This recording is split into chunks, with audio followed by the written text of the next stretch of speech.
I would jog back and forth in my bedroom. Sometimes I would sprint. I'm talking a full-on sprint back and forth in my bedroom. Now, she puts herself to sleep. She sleeps for 12 to 13 hours every single night. My little girl is weaning herself from breastfeeding. Don't even get me started on that, because I am like, I don't even know how I feel. Good morning, guys, and welcome back to my channel. If you are new here, my name is Melissa Beckaroo. I have a 2-year-old and a 1-year-old, and I document my life. Today, I really wanted to make a video about why and how we sleep trained my 15-month-old daughter, Mila. So I have mentioned in a couple videos that we have completed our sleep training program with a sleep consultant, and the program that we used is called Have Baby Must Sleep. So we worked with Karen there as well as a social worker. Now, this program is covered by insurance.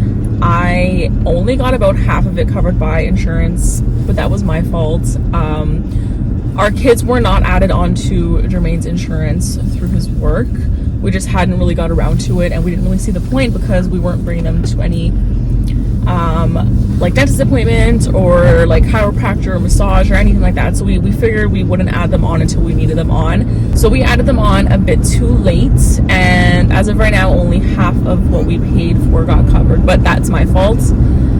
I accept responsibility, and that's okay. Maybe it'll eventually get covered, but right now we're just kind of going back and forth with the insurance company. But anyways, let me kind of get into the reason why we started sleep training Mila. To start from the beginning, Mila, as a newborn, slept in her bassinet beside us, and I think it was around the 4 to 5 month mark, she kind of hit that 4-month regression. We ended up just putting her in our bed. We have a king-size bed, so there was tons of room, and we co-slept with her from 4 to 5 months onwards. And this was working really well for us because she was breastfed, and I would literally just pop my boob out and feed her, and she would go back to sleep, and I would go back to sleep, and it wouldn't really disrupt anyone in the house, and it was perfect. Where this kind of stopped being a good situation for us is when Mila was around, I want to say like 11 to 12 months is when this kind of started.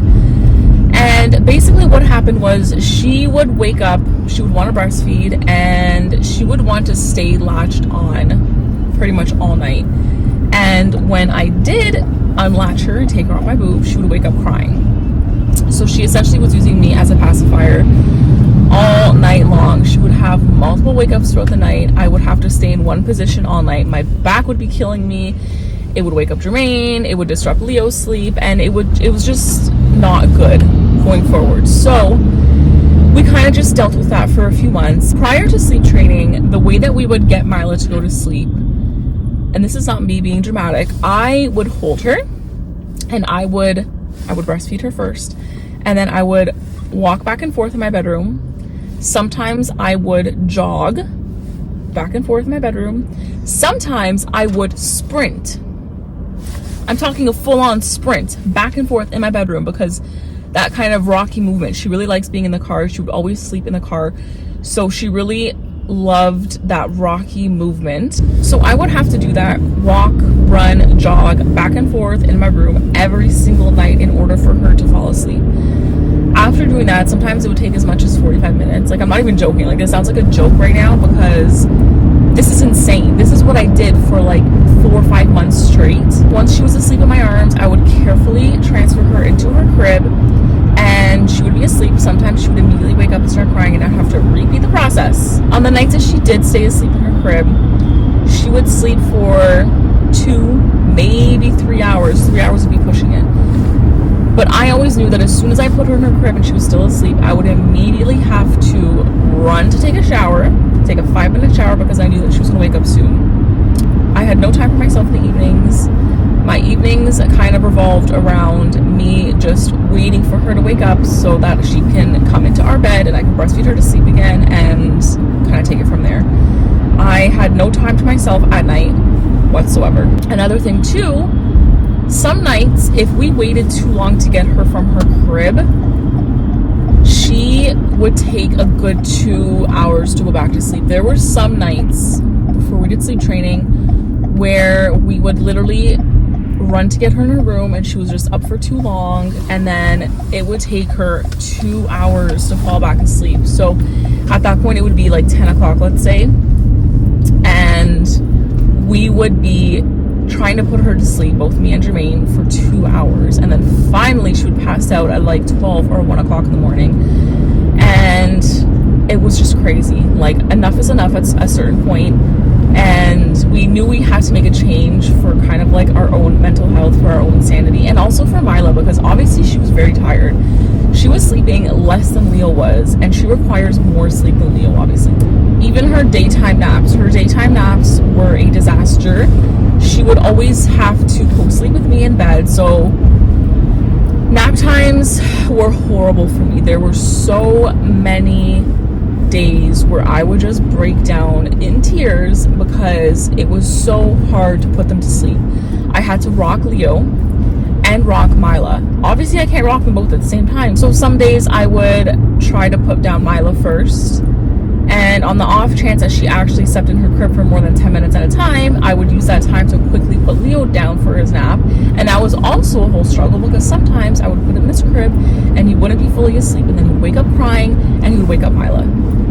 And many days I had to do that back and forth. I would run back and forth between their rooms and deal with the crying baby, and they would just all be crying at the same time. So a lot of times I just said, F this, I'm gonna put them in the car, we're gonna go for a car ride, and I knew they would both pass out because they were so exhausted at that point. That's happened quite a few times when I literally had to drive around my city. I would pick up like lunch for myself or a coffee, and I would literally just drive around so that my kids could sleep. And like, even just thinking back, like, that is insane. Like, that's the only way I had some peace and quiet in the day, is if I drove my kids around aimlessly for an hour so that they can get some sort of rest during the day. So we kind of knew that we had to do this.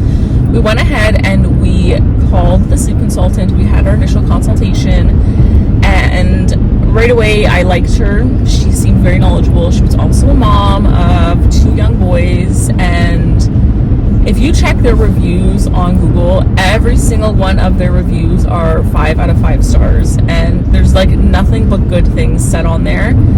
So we went ahead and we hired them. So on top of having access to the sleep consultant every night, every day for 2 weeks straight, we also had access to a social worker. That is why it was covered, because we have access to that social worker. So that was really cool, because I have never in my life spoken to a social worker. I have never once gone to like therapy or done anything like that. So it's really cool to kind of like talk to somebody. And social workers that they have, they only really talk about like postpartum stuff, pregnancy stuff, like infertility stuff, all that kind of baby related things. So the program, like I said, lasted 2 weeks, and the first night we have access to the sleep consultant until Mila went to sleep. So the first night was probably the roughest night ever. We had to leave Mila in her crib and just kind of walk away, and she cried for a full hour straight. We did do a couple checks to make sure she was okay. She was obviously on the monitor, and for that entire hour I was sitting there like biting my nails because I was so nervous. We have never let any like Leo or Mila cry in their crib for more than like a minute. Typically before the second Mila started to cry, we would literally run down the hall into her room to get her so that she wouldn't wake up Leo. That was always our main concern. We don't want to have Leo waking up, because then both of our kids are awake. Both of our kids need to be like rocked back to sleep. So that first night, after she cried for the full hour, she slept for 12 hours straight. She went to sleep around 7:30 that first day, and she did not wake up until 7:30 a.m. the next morning. Not even one wake up. And even our sleep consultant was like, wow, like that is really, really good. Like that is very rare for a baby on the first night to pick it up that quickly. So that just kind of reassured me that she was ready for this. And although it was hard to hear her cry for a full hour, she obviously needed this. She was obviously exhausted and she needed a bit of help. She had zero soothing skills whatsoever. She did not know how to put herself to sleep. She was 100% reliant on me or Jermaine to rock her every single night, every single day for her nap in order for her to fall asleep. Now, She puts herself to sleep. She sleeps for 12 to 13 hours every single night, guys. Every single night. She does not ever wake up. And it's put a lot of peace onto my mind, because I know that when she falls asleep, I have all night to myself. So honestly, if you are thinking about hiring a sleep consultant, do it. Trust me. Like, the difference I see in Mila is night and day. Mila's daytime naps have gotten so much better. She only naps for 1 hour during the day.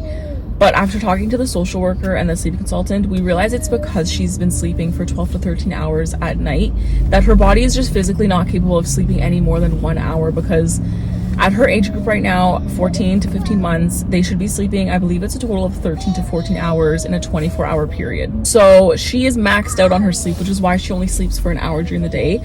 But honestly, even her putting herself to sleep during the day, I'm able to put Leo to sleep in peace. I'm able to get like 30 minutes to myself during the day, which is a lot better than nothing, to be honest.